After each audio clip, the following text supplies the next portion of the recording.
New York के नए mayor Zohran Mamdani अब अपने नए ग्रेसी मैंशन में शिफ्ट हो चुके हैं। ग्रेसी मैंशन न्यूयॉर्क सिटी के मेयर का आधिकारिक घर है। इसकी कीमत करीब $100 मिलियन से भी ज्यादा बताई जाती है। लेकिन दिलचस्प बात यह है कि इस आलीशान हवेली में एक भूत होने की बातें भी कही जाती रही हैं। क्या वाकई ऐसा है? इस मैंशन में कितने कमरे हैं? इसके बारे में क्या डिटेल्स सामने आई हैं? ममदानी के साथ यहाँ और कौन कौन रहेगा? चलिए बताते हैं सब कुछ आपको इस वीडियो में। न्यूयॉर्क सिटी के मेयर ज़ोहरान ममदानी और उनकी पत्नी रामा दुआजी अपने एड्रेस में एक बड़ा बदलाव कर रहे हैं। ये दंपति अपने क्वींस वाले अपार्टमेंट से निकलकर ग्रेसी मैंशन में रहने जा चुका है, जो मैनहट्टन के ईस्ट साइड पर पिछले 200 सालों से खड़ा न्यूयॉर्क सिटी के मेयर का आधिकारिक आवास है।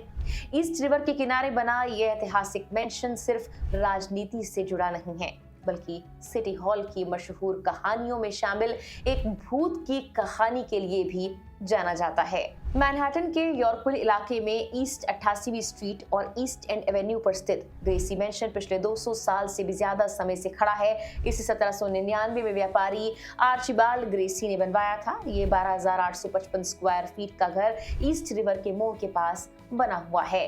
शुरुआत में ये एक निजी घर था, लेकिन 1942 में द्वितीय विश्व युद्ध के दौरान तत्कालीन मेयर फियोरेलो ला गार्डिया यहाँ पर रहने आए और तब से ये मेयर का आधिकारिक आवास बन गया। ला गार्डिया ने इसे न्यूयॉर्क का छोटा व्हाइट हाउस कहा था। तब से अब तक ज्यादातर मेयर कुछ वक्त के लिए यहाँ रहे हैं। हालांकि कुछ मेयर जैसे माइकल ब्लूमबर्ग ने इसे ज्यादा सरकारी कामों के लिए ही इस्तेमाल किया है। सालों में ग्रेसी मैंशन की कई बार मरम्मत और सजावट की गई ताकि इसकी पुरानी पहचान बनी रहे और आधुनिक जरूरतों के मुताबिक इसे तैयार किया जा सके।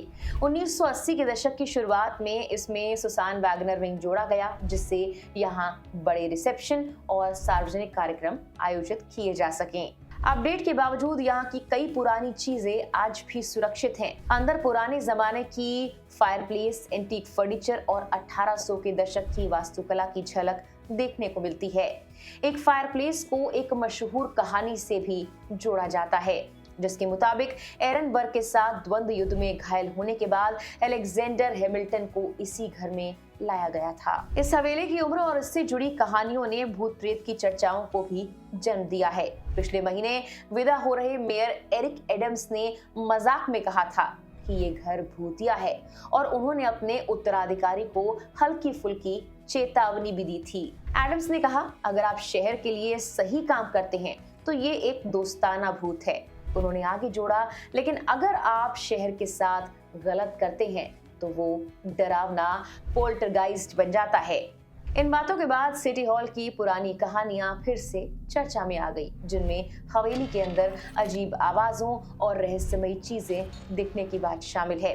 ये किस्से दशकों से स्टाफ और अधिकारियों के बीच सुनाए जाते रहे हैं। 34 साल के ममदानी और दुआजी के लिए हवेली उनके पुराने घर से बिल्कुल उल्टी है। पहले वो क्वींस में एक छोटे से एक बेडरूम अपार्टमेंट में रहते थे, जिसका किराया $2,300 महीना था। वहाँ वॉशिंग मशीन और ड्रायर नहीं था और अक्सर पानी भर जाया करता था।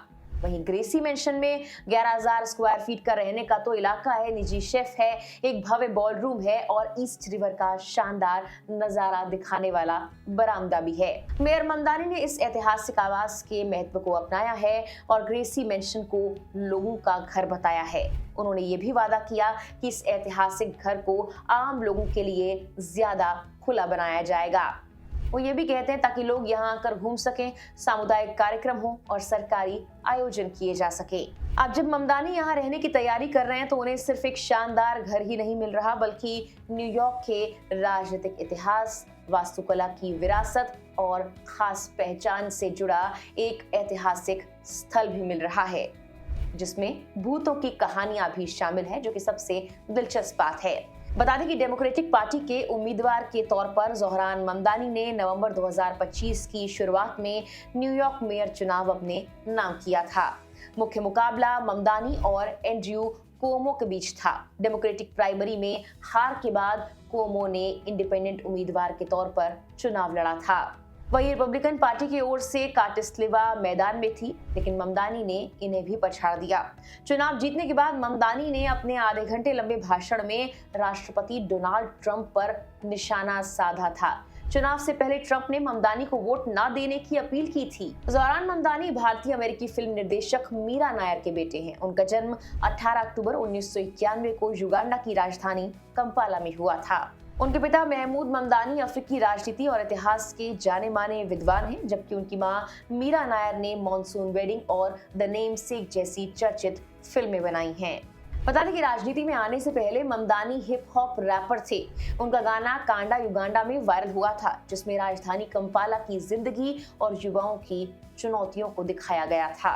ममदानी कहते हैं, संगीत के जरिए ही उन्होंने पहली बार महसूस किया कि समाज में असमानता और पहचान की राजनीति पर आवाज उठाना कितना जरूरी है। कॉलेज के बाद वो क्वींस चले गए, जहां उन्होंने प्रवासियों और किराएदारों और ब्लैक लाइव्स मैटर जैसे आंदोलनों में सक्रिय भूमिका निभाई। यहीं से साल 2017 में उन्होंने डेमोक्रेटिक पार्टी के साथ अपनी राजनीतिक यात्रा की शुरुआत की। साल 2020 में वो न्यूयॉर्क स्टेट असेंबली के लिए चुने गए। साल 2022 और साल 2024 में उन्हें निर्विरोध जीत मिली। अपने कार्यकाल के दौरान उन्होंने ऐसे मुद्दे उठाए जो सीधे आम लोगों से जुड़े हुए थे, और यही वजह रही कि उन्हें जबरदस्त लोकप्रियता मिली और वो न्यूयॉर्क के पहले मुस्लिम मेयर बन गए। फिलहाल के लिए इस वीडियो में इतना ही।